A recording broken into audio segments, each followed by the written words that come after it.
जंगल में मंगल करे, परम संतों के न्यारे सभी घट मेरे साइया सोनी से जिनको बलिहारी बगट की जागट प्रागट हो। मैं अपराधी जन्म का दाता न किसी के बड़े बेकार, तुम्हें दाता दुखी भंजना तुम्हारे करो क्षमा।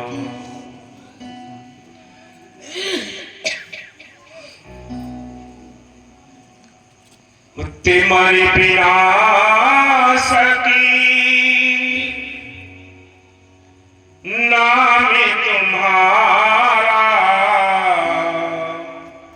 मैं तो अंधे करो जियारा।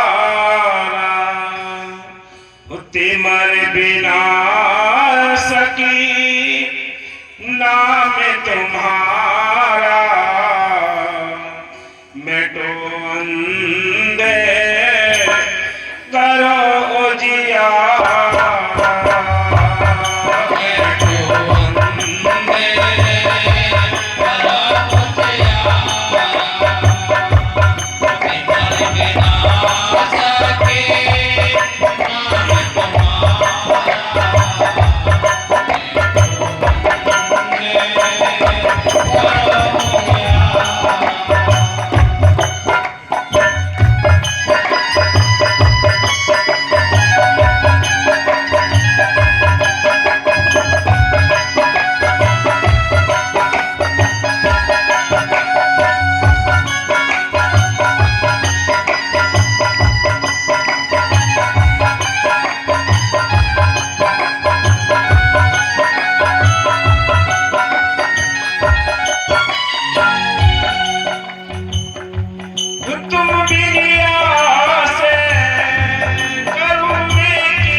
खुदा या रब का ठिकाना, वह हकीकत इतनी बड़ी है कि कण कण और पत्ता पत्ता उससे खाली नहीं। क्या जानदार क्या बेजान, वह सबको जिंदगी और ताकत बख्श रही है। सबके अंदर उसी का जहूर काम कर रहा है। अमेरिका के एक मशहूर दार्शनिक बेलर इरेंट अपनी किताब द मैनिसेंस ऑफ फिलोसॉफी में लिखते हैं कि मादे के अंदर ही अंदर एक ऐसा जौहर है जो इसको शकल और ताकत देता है, परंतु वह खुद मादा नहीं और उसमें अपने स्वयं खुद की जिंदगी और ताकत है। हाँ, देखो मालिक की महर से जहां तक भी आवाज जारी हो मालिक के प्यारे गांव वासियों, संत मत कोई एक किसी धर्म जाति के लिए नहीं होता। संतों का जो मत होता है संसार के उन मनुष्य प्राणियों के लिए होता है जिनको मन की महर से एक सौभाग्य मिला है। ये मनुष्य जीवन मिला है, चाहे अमीर हो, चाहे देश का हो, चाहे विदेश का हो, जिसके लिए ये मनुष्य जीवन मिला है उसको मालिक से मिलने का एक मौका मिला है। जिसने इस मनुष्य जीवन के होते हुए उस परमात्मा को याद कर लिया, उस मालिक को याद कर लिया, वो बहुत बड़ भागी है। सारी जगत में सूझत नहीं लानत ऐसी जिंद, तुलसी आसी साल को भयो मोतिया बेच के मालिक अंदर है। हम उसको बाहर ढूंढते हैं, बाहर उसकी तलाश करते हैं। वो बाहर मालिक कभी नहीं मिला है किसी को, ना पहले किसी को बाहर से मिला है, ना आज नहीं आगे मिलेगा। जब भी मिला है वो मालिक अभ्यास के जरिए, संतों के जरिए और इस काया के अंदर मिला है। बाहर जितने तीर्थ, जितने और भी धर्म स्थल बनाए हैं वो केवल एकांत में बैठने के लिए बनाए हैं, लेकिन मालिक तो तुम्हारे अंदर ही बैठा है। वो राम तो तुम्हारे अंदर ही बैठा है। वो राम कोई किसी धर्म या जाति की जागीर नहीं है, वो राम सबका मालिक है, सारी दुनिया का मालिक है, सारी दुनिया को बदल चला रहा है, सबको जिंदगी और ताकत दे रहा है। रामचंद्र जी ने रामचंद्र जी अपने समय पर आए, काम करके चले गए, लेकिन वो राम चाहिए जो सबके अंदर रमा हुआ है, जो सबके लिए जिंदगी और ताकत देता है। वो राम अंदर बैठा है, बाहर नहीं है। घट में सूझत नहीं लानत ऐसी जिंद, तुलसी ऐसी साल को भयो मोतिया बेच के मालिक अंदर बैठा है। हम उसकी तलाश बाहर करते हैं। हम कितने समझदार हैं, कितने विद्वान हैं, ये विचार नहीं किया कि अंदर मालिक की तलाश करनी है। जितने संत फकीर इस संसार के अंदर आए हैं, ऋषि मुनि आए हैं, उन्होंने अंदर जाने का रास्ता चुना है, अंदर बैठ कर ही भजन अभ्यास करने का रास्ता चुना है। संत एक मीडिएटर होते हैं जो उस मालिक का भेद बताने के लिए आते हैं। संतों ने हमेशा ही आकर इस पाखंड से निकालने का यानी बंदोबस्त किया है। वो कहते हैं पाखंड में कुछ नहीं रे साधो, पाखंड में कुछ नहीं रे, पाखंड लिया नरभोगे 84 खोज करो घट नहीं रे। घट के अंदर उस मालिक की तलाश करनी है, बाहर मालिक किसी को नहीं मिला है। कोई भी ग्रंथ शास्त्र उठा के देख लीजिए, किसी धर्म की जो यानी आदरणीय पूजनीय ग्रंथ शास्त्र है, किसी को भी उठा के देख लीजिए। अगर कोई ये बताए कि मालिक ग्रंथों में मिलता है, बाहर के कर्म कांडों में मिलता है, कोई भी ऐसा ग्रंथ नहीं ये बता दे। सभी ग्रंथों के अंदर संतों की महिमा है, नाम की महिमा लिखी हुई है, और वो रास्ता बताते हैं कि नाम के जरिए अंदर तलाश करो उस मालिक को। मालिक तो अंदर बैठा है, बाहर नहीं है। इसलिए संत कहते हैं ए इंसान, ये 84 लाख दुनिया है, इनमें सबसे अपर जीवन मिला है तो एक मनुष्य तन मिला है। ये मनुष्य तन के लिए संत ऋषि मुनियों ने हीरा जन्म कहा है, क्योंकि इसके अंदर बैठकर हम मालिक को देख सकते हैं, अपने घर में इसके लिए काम काज कर सकते हैं। जन्म तो और भी मिलेंगे आपको, तन तो और भी मिलेंगे, लेकिन मनुष्य तन जैसा तन नहीं मिलेगा जिसमें बैठकर तुम दोनों काम कर सकोगे।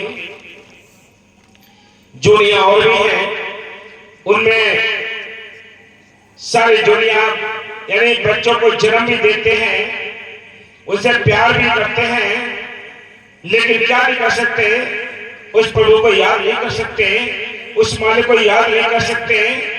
इसलिए संत कहते हैं ये 84 लाख दुनिया है, जिसमें 30 लाख प्रकार के दरख्त हैं, 27 लाख प्रकार के कीड़े मकोड़े हैं, 14 लाख प्रकार के पक्षी हैं, 9 लाख प्रकार के पानी के जीव हैं, 4 लाख में भूत प्रेत देवी देवता मनुष्य जीवन।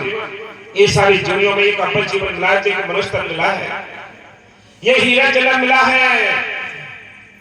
इस समय भी नहीं जागे, इस टाइम भी अगर आपने संतों की तलाश करके नाम लेकर नाम का अभ्यास नहीं किया तो आगे गधा घोड़े कीड़े मकोड़े पेड़ पौधे पशु पक्षी बनकर न तो अपने आप को जान सकते हो, न संतों को पहचान सकते हो। हाँ जी। परंतु वह खुद मादा नहीं और उसमें अपनी स्वयं खुद की जिंदगी और ताकत है। ये को कम करो तो। हाँ, यह सूक्ष्म और गुप्त परंतु हमेशा अनुभव में आने वाले जीवन शक्ति ही इस ज्ञात पदार्थ की सार वस्तु है।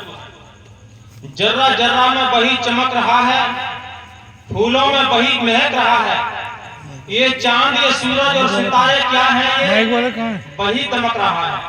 साउंड वाले सारा जहान ही साउंड वाले कहाँ पे हैं? उसके रहने की जगह है, बोलो बोलो। इसलिए सारा जहान ही उसका मंदिर है। इस ब्रह्मांड के मंदिर में ज्यादा शानदार ठिकाना, जिसे सब निपुणता और श्रेष्ठता का रुतबा हासिल है, वह इंसानी शरीर है। यही सच्चा मंदिर है। Body is the temple of God. और सच्चे मंदिर में इंसानी दिल को तो खासी निपुणता हासिल है। मौलवी रूम साहब फरमाते हैं कि अंधों की मस्जिद मिट्टी और पानी से बनी होती है, परंतु साहिब दिलों की मस्जिद ये दिल है। बस तिमरी बिना सकी नाम तुम्हारा,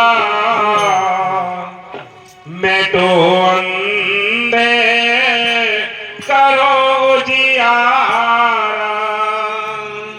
तिमरी बिना सकी हो नाम तुम्हारा, मैं तो अंधे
ये बड़ा सुंदर जीवन मिला है, हीरा जन्म मिला है, लेकिन ये अंधकार में यही बीत रहा है। तिमर कहते हैं अंधकार को, अंधेरे को। संतों ने लिखा है कि तिमर विनाशक आत्मा ने पुकार की उस वाणी से। आत्मा कहती है अपने परम पिता परमेश्वर से, ऐ प्रीतम, मैंने सुना है तुम्हारा नाम तिमर विनाशक है, मेरा भी उद्धार कीजिए, मेरा ये अंधेरा मिटा दीजिए। हम आंखें बंद करते तो अंधेरा है, रास्ते में चलते मालिक की तलाश करते, किसी को पता नहीं कैसे मालिक मिलेगा। आंखें खोलते तो अंधकार है, आंखें बंद करते हो तो अंधकार है। लेकिन संत कहते, कवि साहब ने बड़े सुंदर तरीके से लिखा है, वो कहते हैं कि इस काया के अंदर सारे खजाने छिपे हुए हैं, लेकिन वो कब दिखाई देंगे, जब अंदर रोशनी चले। सारे धर्म शास्त्र जितने बार ग्रंथ भागवत हैं, सबने ही अंदर प्रकाश होने का भी ये वादा किया है। संतों ने उस चीज को हासिल किया है, देखा है, बाहर अनुभव देखा है। इसलिए कहते हैं कि अब तू वंदा तुन ध्यारा, या गट भीतर गंगा जमुना यही में गढ़ नारा, या गट भीतर सोना चांदी यही में परखनारा, या गट भीतर आए लेते हैं राम को सतारा, कह कभी सुनो भी साधु यही में गुरु हमारा। वो गुरु अंदर बैठा है, बाहर कोई गुरु नहीं है। बाहर तो देह आती है, समझाने के लिए आती है। जो बाहर गुरु मानता है या बाहर अपने आप को गुरु यानी बनकर पुजवाता है, वो संत नहीं ना गुरु है। गुरु तो अंदर बैठा है, वो समझ गुरु है। संत आते समझाने के लिए आते हैं। संत अपनी पूजा नहीं कराते, अपनी बड़ाई नहीं कराते, अपने पैर नहीं छुआते। वो कहते हैं तुम्हारे अंदर मालिक बैठा है वो राम, उसकी तलाश करो। लेकिन वो क्या देते हैं? वो नाम रूपी चाबी देते हैं ये ताला खोलने के लिए। ये काम केवल इस मनुष्य जीवन के अंदर हो सकता है और कोई नहीं है। ये आत्मा उस सत्य पुरुष की अंश है और इस काल के देश में आकर फंसी पड़ी है।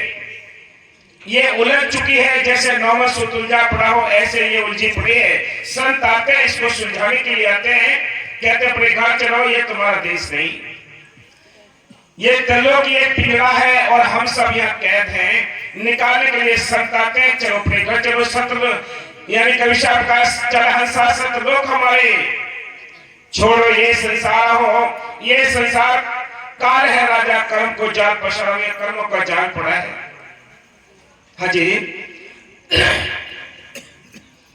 तुम्हारे बिना सकी और नाम तुम्हारा, मैं तो अंधे करो उजियारा।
और रात और दिन मैल चढ़ाते हैं। सर कहते हैं ये हीरा जन्म मिला है, लेकिन संतों ने ये नहीं कहा है कि तुम अंडे मांस मछली खाओ या दारू पियो या गुटखा खाओ या तंबाकू खाओ, इसलिए हीरा जन्म नहीं दिया है। ये हीरा जन्म इसलिए दिया है कि तुम हीरा से जन्म में बैठकर अपने अच्छे कार्य करते हुए, हक लाल की मेहनत करते हुए अपने मालिक को याद करो, इसलिए ये हीरा जन्म है। सबकी मत मार रखी है। किसी से पूछो भाई तू दारू क्यों पीता है, उसका एक ही जवाब होता है मन मानता ही नहीं। किसी से कोई जुआ क्यों खेलता है, कहता है मन मानता ही नहीं। किसी से पूछो तू यानी मांस मदिरा यानी क्यों यूज करता है, तो मन मानता ही नहीं। किसी से कहो तू बीड़ी क्यों पीता है, कि मन मानता ही नहीं। जब मन के पीछे सारे लोग पड़ जाओगे तो मन मानेगा क्यों नहीं। ये भी जुगत सोचनी चाहिए कि भैया मन मानेगा कैसे। मन मनाने के लिए संतों के पास जाना पड़ेगा, उसकी अदालत में जाना पड़ेगा संतों की। इसको सहारा चाहिए, इसको यानी समझने के लिए कुछ न कुछ तो रास्ता चाहिए, कुछ न कुछ सहारा चाहिए जिससे ये मन समझ जाए। इसलिए सर कहते हैं कि मन की मति न चाहिए, मन है पक्का चोर, ले डूबे मझधार में तो छूटे हाथ से डोर। जब ये बोराना हो जाता है, ये पागल हो जाता है मन, तो आपने देखा है कि मट्टी प्रीत करता है, जेलों में सड़ते हैं। डंडे खाते हैं, कत्ल होते हैं, हम मारते हैं औरों को, सारी जिंदगी भर मुकदमे सिर पर थोपे रहते हैं। ये किसने किया है? ये मन ने किया है। मन लगाया है काल ने, किस लिए? ये इस जीव के लिए मिट्टी प्रीत करने के लिए लगाए, आत्मा को घात करने के लिए लगाए। ये दुश्मन आत्मा के लिए है, दुश्मन हजार है। आप प्रैक्टिकल कर लीजिए, आपके अंदर ही दुश्मन और दोस्त आपके अंदर है। लेकिन आज हमारे जो दोस्त हैं, वो दोस्तों से ये हमारी काया खाली हो चुकी है, क्योंकि इन्होंने अपहरण कर रखा है इन दुश्मनों ने। दुश्मन कौन से हैं? काम, क्रोध, लोभ, मोह, अहंकार, ये दुश्मन है। इन दुश्मनों ने हमारे अपने परिवार के जो सदस्य थे, दोस्त थे, हमारे मित्र थे, उनको अपने कब्जे में कर लिया है। हमारे दोस्त कौन है? शील है, क्षमा है, संतोष है, विवेक है, दीनता है, गरीबी है। कौन किसके ऊपर क्षमा करता है? कौन किसके लिए क्षमा करता है? एक बात अगर कहीं से आती है तो चार सुना देता है, एक थप्पड़ मार के चार मारता है। ये दुश्मन अंदर ही तो बैठे हैं, ये दुश्मन अंदर बैठे हैं। इनकी परख कैसे होगी? इनकी परख तभी होगी जब हम संतों की सोबत करेंगे। संत आते हैं, वो रूहानी देश से आते हैं, चौथे लोक से आते हैं। वो कहते हैं, ए आत्मा तो अपने घर चल, लेकिन मन ने इसकी गर्दन पकड़ रखी है आत्मा की। ये मन कहता है कि हम किसी को ना भजन करने देंगे, ना किसी के लिए परमार्थ करने देंगे। आपने देखा होगा अहंकार में पहले राजा महाराजाओं के कितने यानी गिरे खंडर हो गए। आज भी मार काट में सारी जिंदगी गुजर गई। अहंकार कम हो जाता, दीनता आ जाती, क्षमा कर देते, तो ये झगड़े के बखेड़े क्यों पड़ते, क्यों इतनी जाने जाती? आज भी देश लड़ रहे हैं, छोटी छोटी बात पर लड़ते हैं, लाखों लोगों की जान चली जाती है। ये बीमारियां सारी दुनिया में फैली पड़ी हैं। संत कोई एक जाति के लिए नहीं आते, संत एक धर्म के लिए नहीं आते, वो सबके साझा उद्देश्य लेकर आते हैं। वो एक मानव जाति से प्यार करते हैं और इस मानव जाति को समझाने के लिए आते हैं। इसलिए हम सबको चाहिए कि हम सब मैले हैं। इस मैल को, जैसे हमारे ये कपड़े खराब हो जाते हैं, गंदे हो जाते हैं, इनको साफ करने के लिए साबुन का इंतजाम करना पड़ता है, पानी का भी इंतजाम करना पड़ता है, टाइम का भी इंतजाम करना पड़ता है, सुखाना पड़ता है। कितनी मेहनत हुई। आत्मा जुग से मैली है इस मन के चंगुल में फंसकर, लेकिन इस आत्मा के मैल को उतारने के लिए नाम रूपी साबुन चाहिए, सत्संग रूपी पानी चाहिए, और यानी कूटा काटी भी चाहिए। इसको तब कहीं जाकर आत्मा ये निर्मल होगी, तब अपने घर जाने की लायक बढ़ेगी। नहीं तो ये गंदगी माई है, अंधेरे माई है, अंधेरे में ही चली जाएगी। हाँ जी, तुम्हारे बिना सकी नाम तुम्हारा, मैं तो अंधे करो उजियारा, मैं तो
ये शरीर है,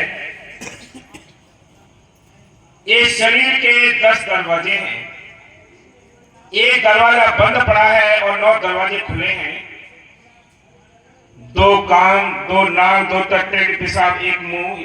ये 9 दरवाजों में गंदगी है। 10वां दरवाजा दोनों आंखों के बीच में है। जब बिंदी लगती है, ये 10वां दरवाजा बंद पड़ा है। ये कैसे खुले?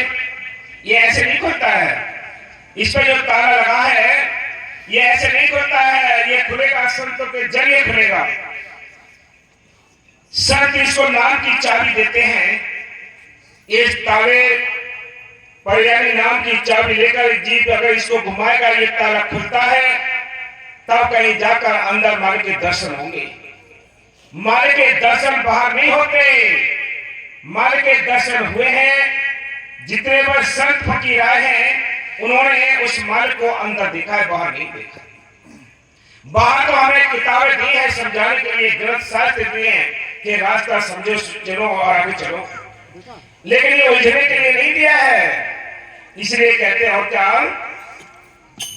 उस तेरा भी दे न जाने कोई, तेरा भेद न जाने कोई, तेरा भेद न जाने कोई, तो जिन तू बाकी से तो जाने सोई, जिन तू बाकी से जाने सोई। ओ अगमिया जो चारी तू जान निहारा, मैं तो अंधे करो जिहारा, तुम्हें मन बिना सके नाम तुम्हारा, मैं तो अंधे करो जिहारा। देखो क्या कहते हैं कि मालिक का जो ज्ञान वो अगम अगोचर है, बड़ा कठिन भी है और सरल भी है, लेकिन बिना किसी भेदी के ये भेद मिल नहीं सकता। फिर भेदी चाहिए, उससे पहले हमें किस्मत चाहिए, यानी संस्कार चाहिए, प्रारब्ध चाहिए, तब कहीं जाकर ये भेद मिलता है। संतों की जरिए मिलता है। जब तक संत नहीं मिलते, उस मालिक का भेद नहीं मिल सकता, क्योंकि गुरु रहस्य है ये। बाहर का इलम कोई डॉक्टर बनता है, कोई मिस्त्री बनता है, कोई सारे इलम, इनको पाने के लिए हमें उस्तादों की आवश्यकता पड़ती है, गुरुओं की आवश्यकता पड़ती है। उनके हुक्म में रहते हैं, अमल करते हैं, तब कहीं जाकर उनका इलम हमारे अंदर काम करता है। तो जो मालिक का ज्ञान है वो भी अगम अगोचर है, उसके लिए भी कोई मीडिएटर चाहिए, उसके लिए भी संत चाहिए।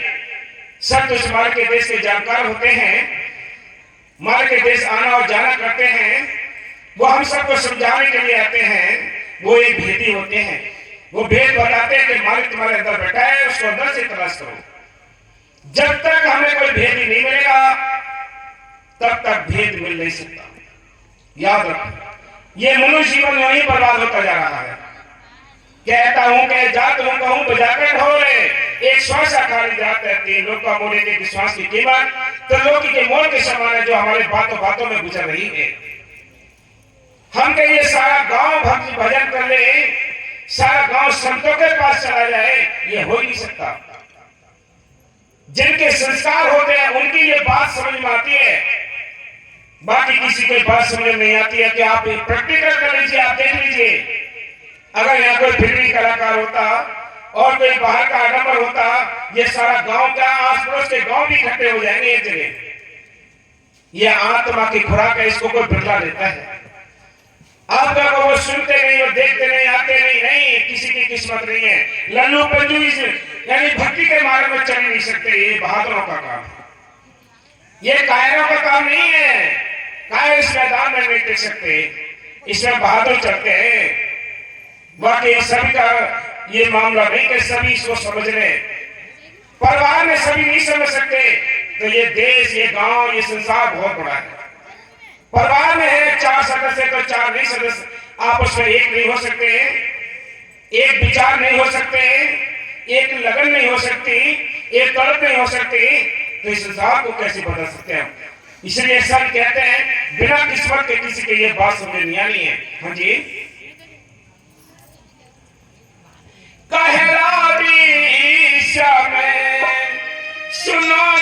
साहिब कहला दे सुनो जी साहिब ओ मैं अपराधी तू मेरा हाकिम ओ मैं अपराधी तू मेरा हाकिम हमें छुड़ा